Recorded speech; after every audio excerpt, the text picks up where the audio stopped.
नमस्कार दोस्तों, स्वागत है आप लोगों का हमारे चैनल मैथ्स मेकर में। तो आज हम लोग मैथ्स के कुछ अति महत्वपूर्ण प्रश्न करने वाले हैं। सारा क्वेश्चन देखिए रिपीटेड क्वेश्चन है, रेलवे और एसएससी के एग्जाम में बार बार पूछा गया प्रश्न है। सभी क्वेश्चन को आप लोग हम आसान तरीका से बताएंगे। सभी रेलवे और एसएससी में बार बार पूछा गया प्रश्न है, सभी क्वेश्चन को आप लोग को हम आसान तरीका से बताएंगे। सभी क्वेश्चन क्या अति महत्वपूर्ण प्रश्न है, सभी क्वेश्चन अति महत्वपूर्ण प्रश्न है। ठीक है, तो चलिए हम लोग स्टार्ट करते हैं। कुछ क्वेश्चन तो आप लोग को डिस्प्ले में भी शो रहा होगा। ये एक ऐसा क्वेश्चन जो बहुत बार पूछा गया है रेलवे और एसएससी में, बहुत बार, जो कि हम लोग इस क्वेश्चन को मात्र और मात्र चाहे तो 5 सेकंड में क्वेश्चन को उड़ा सकते हैं। ठीक है, 5 सेकंड में। ठीक है, तो आप लोग देख पा रहे होंगे ये क्वेश्चन का तो और आसान तरीका कि 2 सेकंड में उड़ा सकते हैं डायरेक्ट। ठीक है, तो चलिए हम लोग क्वेश्चन एक से स्टार्ट करते हैं। देखिएगा, पहला क्वेश्चन है, दो संख्याएं 4:5 के अनुपात में है। दो संख्या है जो कि 4:5 के अनुपात में है। कितना? 4:5 के अनुपात में। पहली संख्या में 20% की वृद्धि, पहला संख्या में कितना का वृद्धि करेंगे? 20% का। ठीक है, दूसरी संख्या में 20% की कमी, दूसरी संख्या में करेंगे 20% की कमी। ठीक है, पर दूसरी संख्या में 20% की कमी करने पर प्राप्त संख्याओं का अनुपात, कमी करने पर जो प्राप्त संख्या होगा उसका अनुपात निकालना है। क्या करना है? उसका अनुपात निकालना है। एक चीज़ आप ध्यान दीजिएगा क्वेश्चन में, क्या कि ये अब देखिए सिर्फ 4 लेते हैं तो उसका 20% निकालना पॉइंट में आ जाएगा। 4 का 20/100 करते हैं तो दशमलव में आ जाएगा। तो आखिर हम लोग करें क्या? दशमलव में आ जाएगा। तो देखिए क्या अनुपातेन दिया है। अगर हम मान लेते हैं कि 400 है, ये 500 है, तो अभी तो अनुपात देखिए 4:5 के अनुपात में बोला। दो संख्या जो कि 4:5 के अनुपात में है, अभी भी तो ये 4:5 के अनुपात में है ना। देखिए 2 0 से 2 0 कट गया, अभी भी ये 4:5 के अनुपात में। मान सकते हैं 400 और 500। अब वृद्धि कर देते हैं, एकरा में 20% का वृद्धि, तो 400 में क्या करेंगे? 400 का 20/100। ठीक है, 2 0 से 2 0 कितना हो गया?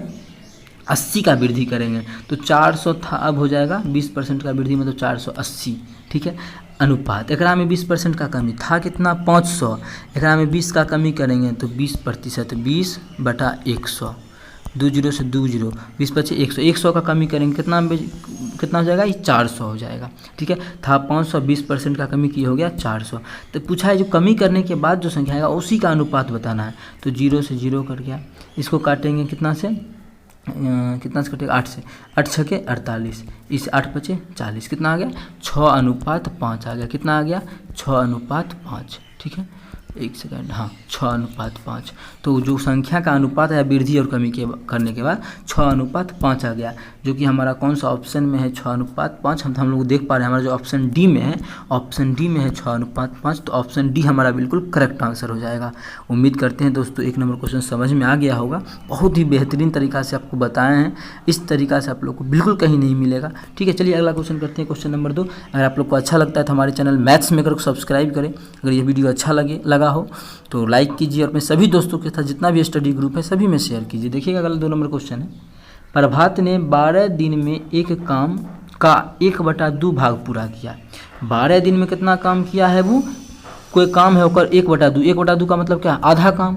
12 दिन में आधा काम किया। ठीक है, 12 दिन में आधा काम किया, तो प्रभात नाम का जो लड़का है 12 दिन में आधा काम करता है, तो पूरा काम कितना दिन में करेगा? पूरा काम 24 दिन में करेगा। ठीक है, अब इसको इधर से मिटा देते हैं। बात समझ में आ गया होगा। अभी थोड़ा सा इसको ऊपर करते हैं, अब आगे बढ़ते हैं क्वेश्चन में। आगे बोला है, संतोष बचा हुआ काम, संतोष नाम का जो लड़का है बचा हुआ काम 6 दिनों में पूरा करता है। अब देखिए टोटल काम का 1/2 काम हो गया, मतलब आधा काम हो गया, तो बचेगा कितना? आधे काम बचेगा। संतोष जो है आधा काम को कितना दिनों में करता है? आधा काम को 6 दिनों में करता है, तो पूरा काम को कितना दिनों में करेगा? संतोष जो है संतोष पूरा काम को कितना दिनों में करेगा? 6 दूना 12 दिन में करेगा। आधा काम 6 दिन में, तो पूरा काम कितना दिन में? 12 दिन में। कौन करेगा? संतोष करेगा। ठीक है, अब आगे बढ़ते हैं। मेन यही निकालना था क्वेश्चन में, मस्त था इसीलिए दिया था कि मेन यही निकालना था, उसके बाद तो आसान ही है। ठीक है, अब देखिए क्या बोला आगे, दोनों मिलकर यह काम कितने दिनों में पूरा कर लेगा। अगर देखिए 2 आदमी हो, अगर बोले दोनों मिलकर, तब तो उसका आसान है, निकाल सकते हैं। दोनों मिल के बोला है ना, तो दोनों मिलकर, क्या दुका? दोनों मिलकर देखिए बहुत ही आसान है निकालना। 3 4 रहता तो उसका तो बहुत सा सभी वीडियो में लेके आते ही हैं। अगर 2 रहेगा तो आप लोग डायरेक्ट क्या कीजिएगा? दोनों को गुना कर दीजिए। 24 गुना 12 और दोनों को जोड़ दीजिए, अब भाग कर दीजिए। 24 12 कितना हो जाएगा 36। तो दोनों मतलब मिल के जो है इस काम को इतने दिनों में पूरा करेगा। तो 12 तिया 36 है, 3 8 24, दोनों मिलकर कितना दिन में करेगा 8 दिन में करेगा। कितना दिन में करेगा 8 दिन में करेगा। कौन सा ऑप्शन है 8 दिन? ऑप्शन हमारा सी है 8 दिन। तो ऑप्शन सी हमारा बिल्कुल करेक्ट आंसर हो जाएगा। कितना दिन? 8 दिन। तो उम्मीद करते हैं दोस्तों समझ में आ गया होगा। इस क्वेश्चन का चलिए आप लोग को हम एक और तरीका बताते हैं, ठीक है। इस क्वेश्चन का क्या करते हैं कि एक और तरीका आप लोग को हम बताते हैं, तो देखिएगा, ठीक है। इसको ये क्वेश्चन तो करवा दिए हैं, इसी का एक और तरीका बताते हैं यहाँ पे, ठीक है। दोनों तरीका आप लोगों को अगर PDF चाहिए तो कमेंट कीजिएगा, हमको इतना का जरूरी है। अरे यार, हाँ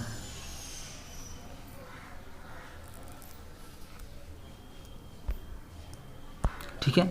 अब देखिए, अब मेन मतलब अगर 3 गो हो, 4 गो हो, 5 गो हो, उसका कैसे निकालेंगे। यहाँ तो 2 गो था तो दोनों को जोड़ जाड़ दिए, ये सब कर दिए। लेकिन अगर मानिए 2 गो था तब ना, अगर ज़्यादा रहेगा तब देखिए क्या नियम है उसका। बेसिक आप लोग को, बेसिक नहीं वो ट्रिक बताते हैं। अब देखिए टोटल काम हम यहाँ से निकालते हैं। टोटल काम कितना हो जाएगा, 3 गो रहेगा, तीनों का निकालेंगे। टोटल काम का LCM ले लेते हैं टोटल काम। तो LCM कितना हो जाएगा 24। अगर 3 आदमी रहता तो इस जितना भी रहता है यहाँ पे उसका भी LCM ले लेते, तीनों मिला के LCM ले लेते, ठीक है। अब मानिए 2 था, 2 का LCM ले 24। अब देखिए 24 दिन में पूरा का ये पूरा टोटल काम निकला। ये जो निकलता है टोटल वर्क निकलता है, टोटल वर्क। मान लीजिए टोटल इतना यूनिट वर्क है, 24 दिन में करता है टोटल काम, मतलब 24 दिन में 24 काम। तो एक दिन में कितना, एक काम। ये करता है 12 दिन में टोटल काम, मतलब 12 दिन में टोटल काम करने का मतलब है ये करता है 12 दिन में 24 काम। तो क्या करेगा, एक दिन में कितना काम करेगा, 2 काम। अब देखिए टोटल काम है कितना, 24 काम। दोनों मिल के एक दिन में कितना काम किया है, दोनों मिल के एक दिन में 3 काम करता है। दोनों मिल के एक दिन में 3 काम, टोटल काम 24 था, दोनों मिल के एक दिन में 3 काम किया। तो भाग कर देंगे, 3 8 24। तो कितना आ गया हमारा, 8 दिन आ गया। कौन सा ऑप्शन, ऑप्शन सी में है 8 दिन। तो ऑप्शन सी हमारा बिल्कुल करेक्ट आंसर हो जाएगा। कौन सा ऑप्शन, ऑप्शन सी, ठीक है। बहुत ही आसान ये भी तरीका है। और इसमें भी देखिए कितना 8 दिन निकला था, और इसमें भी हमारा कितना निकला, 8 दिन निकला। उम्मीद करते हैं दोस्तों समझ में आया होगा। कहीं भी किसी प्रकार का कोई भी दिक्कत हो किसी भी क्वेश्चन में तो आप लोग कमेंट करके पूछ सकते हैं। चलिए अगला क्वेश्चन करते हैं, क्वेश्चन नंबर 3। देखिएगा बहुत ही अति महत्वपूर्ण क्वेश्चन ये भी, और सभी क्वेश्चन अति महत्वपूर्ण है और आप लोग को बताते हैं। ये क्वेश्चन तो बहुत रिपीटेड क्वेश्चन है, ठीक है। चलिए हम लोग करते हैं। देखिएगा अगला क्वेश्चन क्या है हमारा, किसी 2 अंकों की एक संख्या का इकाई अंक, दहाई जो अंक है इकाई अंक से 7 अधिक है, ठीक है। इकाई अंक से क्या 7 अधिक है, अगर मानिए इस प्रकार से बोला है, अगर इकाई अंक 2 है तो ओकरा से 7 ज़्यादा है, ये 9 है, उस प्रकार से हो सकता है। तो चारों ऑप्शन में देख लेते हैं कौन सा ऐसा है। पहला नियम को कौन सेटिस्फाई किया है, एकरा में देखिए 7 अधिक है ना, हाँ अधिक है, ये हो सकता है। एकरा में क्या 7 कम है, ये नहीं होगा। एकरा में क्या है 4 अधिक है, ये नहीं होगा। बोला 7 अधिक, यहाँ में क्या 4 कम, ये होने हो सकता है। मतलब पहले ऑप्शन एक को मिल भी किया तो एग्जाम में क्या करेंगे, डायरेक्ट हम ये टिक कर लेंगे। जबकि ये पूछा गया प्रश्न है, देखिए कितना आसान है, बेसिक से बनाएंगे तो लंबा चल जाता। तो यही हमारा ऑप्शन ए हमारा बिल्कुल करेक्ट हो जाता। लेकिन ऐसा 2 ऑप्शन होता तो और चेक करते। यदि इस संख्या में 63 घटाएंगे, अगर जितना है यहाँ पे कितना 81 है, अगर इस संख्या में 63 घटाते हैं तो बोलता है प्राप्त जो नयिका संख्या है वो अंक अदला बदली कर लेता है। मतलब अदला बदली करने के बाद 81 संख्या है तो अदला बदली कर लेगा, 18 बन जाएगा। जो इकाई है दहाई बन जाएगा, जो दहाई है इकाई बन जाएगा। तो चेक कर लेते हैं क्या ऐसा सच में है। चेक करने में क्या जाता है अपना, हाँ तो कर लीजिए। घटाएंगे तो 11 में 3 गया 8, 7 में 6 गया 1, कितना आ गया 18 आ गया ना, 18 ही बोला, 18 ही आना है, अंक अदला बदली। तो ये चीज़ जो हमारा पहला ऑप्शन था दोनों को सेटिस्फाई किया, ठीक है। और कोई ऑप्शन नहीं हो सकता है। तो ऑप्शन ए हमारा बिल्कुल करेक्ट आंसर हो जाएगा। बहुत ही बेहतरीन तरीका बताया है आप लोग को इस क्वेश्चन को करने का। उम्मीद करते हैं दोस्तों समझ में आ गया होगा। कहीं भी किसी प्रकार का कोई भी दिक्कत हो किसी भी क्वेश्चन में तो आप लोग कमेंट कीजिए और पूछ सकते हैं हमसे जो भी दिक्कत है किसी भी क्वेश्चन में, ठीक है। यदि क्वेश्चन आप लोग को जो हम बताते हैं अच्छा लगता है तो अपने सभी दोस्तों के साथ शेयर कीजिए और वीडियो को ज़्यादा से ज़्यादा लाइक कीजिए। देखिएगा अगला क्वेश्चन 4 नंबर क्वेश्चन है, 3 क्रमागत सम पूर्णांकों का योग 54 है। 3 गो लगातार या क्रमागत सम पूर्णांक है जेकर योग क्या है 54 है। क्या है 54 है। इसका देखिए हम लोग देख के चुटकी से उड़ा सकते हैं। पहले आप लोग को ट्रिक ही बता देते हैं फिर बेसिक समझा देंगे। नहीं पहले बेसिक समझा देते हैं। अगर मानिए एगो 2 है, 4 है, 6 है, हम बोलते हैं कि एक योग पर कितना है 6 4 10 12 है। हम बोलेंगे 3 गो लगातार सम पूर्णांक जेकर योगफल कितना है 12 है तो सबसे छोटा संख्या। अब देखिए क्या कितना संख्या बोले थे तीन गो संख्या, योगफल कितना बोले थे 12, तीन गो संख्या कितना संख्या, तीन गो संख्या, योगफल कितना 12, इसको भाग करेंगे तो जो हमारा निकलता है वो बीच वाला कितना निकला 4। देखिए 4 कहाँ में है, बीच में है, तो जो भी निकलता है वो बीच वाला संख्या निकलता है। बीच वाला मानिए तीनों हमको पता नहीं है, ये तीनों क्या था पता नहीं था, डायरेक्ट बोले कि तीन गो संख्या है जेकर योगफल क्या, तीन गो सम संख्या है जेकर योगफल कितना है 12, तीन गो लगातार सम संख्या जेकर योगफल कितना है 12 है, लगातार बोलना जरूरी है, तीन लगातार सम संख्या जेकर क्या है योगफल, मतलब योगफल 12 है, तो ये निकलता है बीच वाला निकलता है। बीच वाला निकल गया, लगातार तीन गो संख्या है तो एगो आगे होगा पीछे होगा, बीच वाला निकल गया है तो एगो आगे भी एगो पीछे भी, एक आगे क्या होगा 6, एक पीछे वाला क्या होगा 2। देखिए निकल गया तीनों संख्या, हमसे पूछा है सबसे छोटा संख्या, तो आगे वाला निकालने का कोई जरूरी नहीं था, डायरेक्ट 2 घटा देंगे पीछे वाला निकल जाता। उसी प्रकार से हम इस क्वेश्चन में करते हैं, ये बेसिक था। अब देखिए एक्स वाई मान के नहीं करना है इस क्वेश्चन को कि तीन को क्रमागत है, एगो एक्स तो दूसरा एक्स प्लस 2 और तीसरा एक्स प्लस 4, सबको जोड़ते हैं तो कितना 54 होता है। ऐसे करेंगे तो दिन हो जाएगा, क्वेश्चन नहीं बनेगा। ठीक है, देखिए तीन क्रमागत सम पूर्णांकों का योग कितना है 54 है, कितना है 54 है, क्या को संख्या है 3 गो, तो 3 से भाग कर देंगे, भाग करेंगे कितना आ जाएगा 3 से 18 54 कितना आ गया 18। तो ये जो निकलता है हमारा क्या बीच वाला संख्या निकलता है, सम संख्या ही बोला है तो सम संख्या, अब 3 गो संख्या तो आगे पीछे भी होगा। पूछा है सबसे छोटी संख्या तो पीछे जाएंगे, सबसे छोटी कितना हो जाएगा 16। पूछता सबसे बड़ी संख्या तो आगे भी जाते कितना 20 हो जाता, तो तीनों संख्या हमारा यही है। पूछा क्या है, पूछा हमारा है सबसे छोटी संख्या, सबसे छोटी संख्या कितना है 16 है, सबसे छोटी संख्या कितना है 16 है। कौन सा ऑप्शन में है, ऑप्शन डी में हमारा 16 है, तो ऑप्शन डी हमारा बिल्कुल करेक्ट आंसर हो जाएगा। कौन सा ऑप्शन, ऑप्शन डी। उम्मीद करते हैं दोस्तों समझ में आ गया होगा। ये रेलवे और बिहार पुलिस का तो फेवरेट क्वेश्चन है, बहुत बार पूछा गया है, बहुत हल्का क्वेश्चन है, तो बिहार पुलिस में तो हल्का ही आता है तो आसानी से निकल सकता है।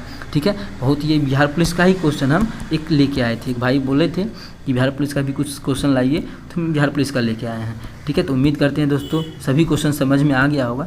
कहीं भी किसी प्रकार का कोई भी दिक्कत होता है किसी भी क्वेश्चन में तो आप लोग कमेंट करके पूछ सकते हैं। ये आपका अपना चैनल है मैथ्स मेकर। तो चलिए मिलेंगे फिर से बेहतरीन क्वेश्चन लेके, अपना ख्याल रखिएगा। Thank you.